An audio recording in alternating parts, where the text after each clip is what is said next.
Hello everyone, Void Ranger coming at you from the Great Dark Beyond today with a review for the Mighty Morphin Power Rangers / Mighty Morphin Alien Rangers figures. That's a lot of words to say. So I'm super excited because, well, two reasons. A, this package came in today. B, I've never owned these figures. C, I've never seen them online for sale in this good of shape. So I'm really stoked, and if you can't tell, I have more of a setup going on behind them than I usually do for this kind of stuff, but I'm just so damn excited for Alien Rangers and Kakuranger designs, and I was just like, let's go all out. And this is definitely not my version of going all out, but it's all that space would allow. Honestly, if I had a way to hang the Falcon Zord above them and let it just float there aimlessly in the sky up here, I would, but I do not, and I don't want it to fall and crush and murder all of them. But Falcon Zord is out for maintenance. Sorry about it. He was sleeping or something. I don't know. But honestly, these figures are pretty basic, but they're extremely rare. You don't see them often. They came out at the tail end of season 3 of Mighty Morphin Power Rangers, so that would have been 95 was the movie, so the 95-96 season. They were a part of a mini-series or the tail end of season 3. Different people will give you different answers and arguments, and I don't care. I consider them a part of season 3. I don't consider Alien Rangers a mini-series, but don't at me. I've always liked the designs of the suits. They're very simple. They're very ninja-esque, which, you know, as a 10-year-old, I didn't really super notice the correlation between the Rangers that, you know, suddenly show up, whatever, different team, and how they match the Shogun Zords and the Ninja Zords. They just had their battle boards, and, you know, as I got older, obviously, I learned about Sentai and source footage and all that kind of stuff. But we're just going to pretend Pinky back here, who you can barely see my hand pointing at, is white, and whatever. She's having a bad day. She's feeling pink. It's Wednesday. Actually, it's Monday, but that's not the point.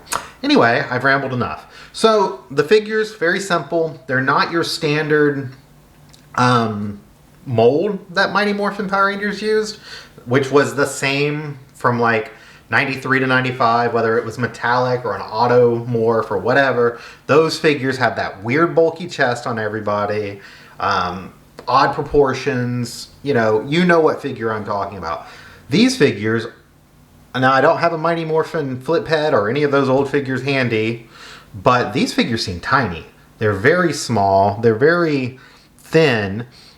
They actually remind me of the figures, and they may have come with other things in Mighty Morphin, but these remind me of the figures that started coming with the Zeo Cycles and the Turbo Carts and the Jet Gliders, or the Galaxy Gliders. Wow. But they remind me of that kind of size.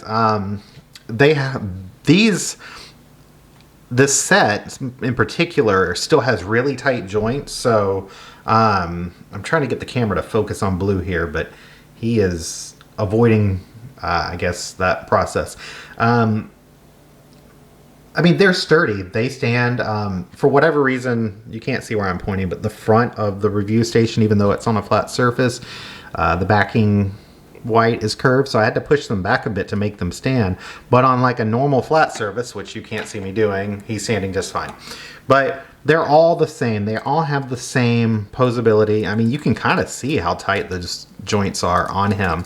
The key differences really are the belts. You can see like yellow has a black belt out of all of them because a gold belt and a yellow suit don't really go well together. But then you have white, who just looks kind of weird because some of the white doesn't show up on her quite as well. But the main differences on these are the helmets, which have the Kakuranger / Alien Ranger design. I don't know, like he's got his square, and it's just I don't know if he's going to pick up, but it's just the design, there we go, that's on like the Shogun Zords and the Battleborgs, and they darkened blue a bit, I guess, to match Billy, because all the source footage I've ever seen, it's more like a sky blue, but I don't mind this, it's fine. But they all have different helmets in the bands and the visors, of course. But they look good. I like how well this kind of translates to... They don't need fancy gimmicks. They don't have... These don't have their weapons, which I don't care about. Honestly, I can 3D print those easily enough if I need to. But they're just good, simple, basic figures. So try to get some focus going on here. See, it's just, there's not... It's too close. It's out of range. I don't know. There we go. Maybe? But... I mean, you can do kicks and stuff, and all of their joints are super tight, like I said. So that is fantastic. I'm glad to have gotten a set in such good shape. White's the biggest one, I guess, with any kind of difference.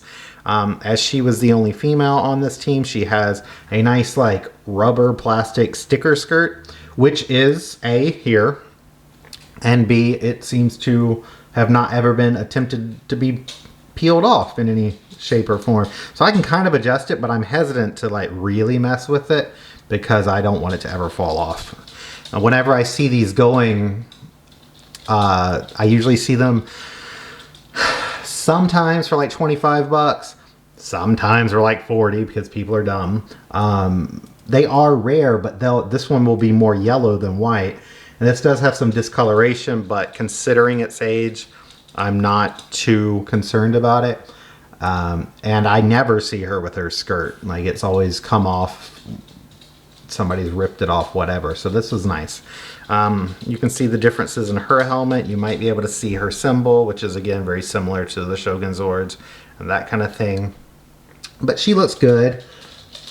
I was never really the biggest fan of the Alien Ranger arc.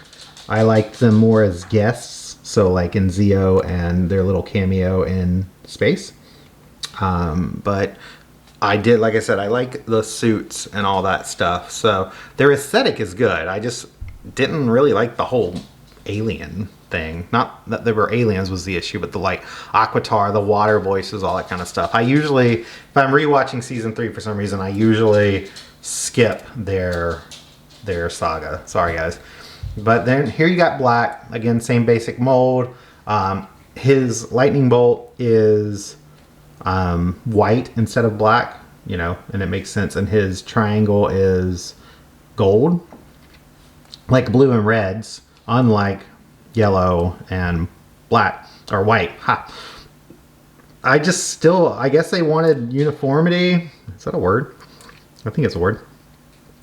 I haven't had enough caffeine today. But she's got white here, but it blends into her suit, and they could have altered it a little bit. I don't know really why they didn't, but whatever. But you've got to think about this for a second. Like, you see the lightning bolts here on their suits.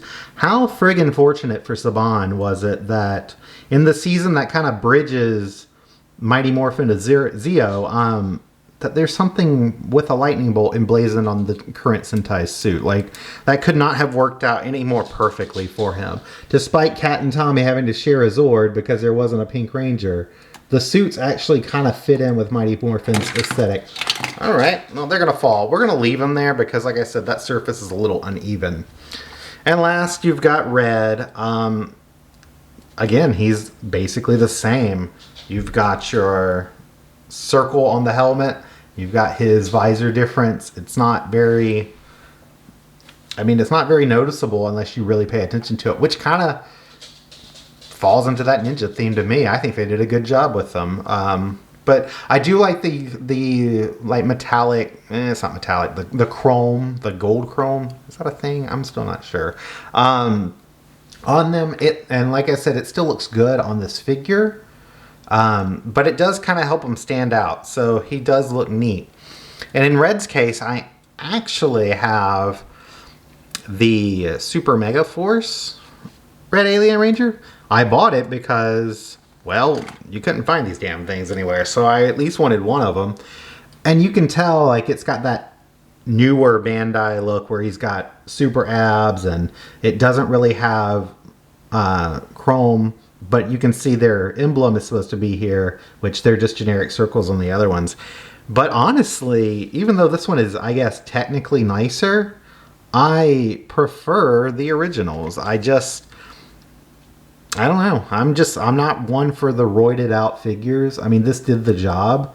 And like the cuffs on his boots and everything and his arms, whatever. He's got his sword. And this isn't a review for him, but it's just like, look how times change. Somehow I still prefer these. That said, please, please, please, let us get Lightning Collection versions of these suits. I will pay all the money for them. And actually, you're probably in luck because now that I actually bit the bullet and bought these, that's when they'll announce Lightning Collection versions of them. That's how it goes. And that's why I haven't bought a Divatox figure, even though I found plenty of them, despite looking for it since 1997. I've never bit the bullet because I know the second I buy one, they'll release one.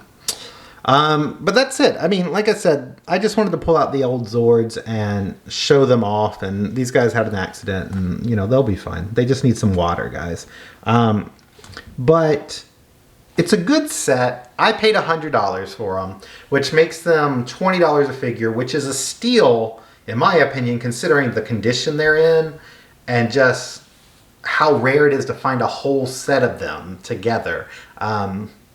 You don't see that often, and you usually, I mean, people know they're rare, but you usually find them in worse shape with loose joints for, like I said, 20 to 40 bucks, and that's just, or 25 to 40. It's just not worth it if they're not in the good shape. So I consider myself extremely lucky to have found this set, and I am very proud to be able to display them on a shelf that nobody will ever see except for me.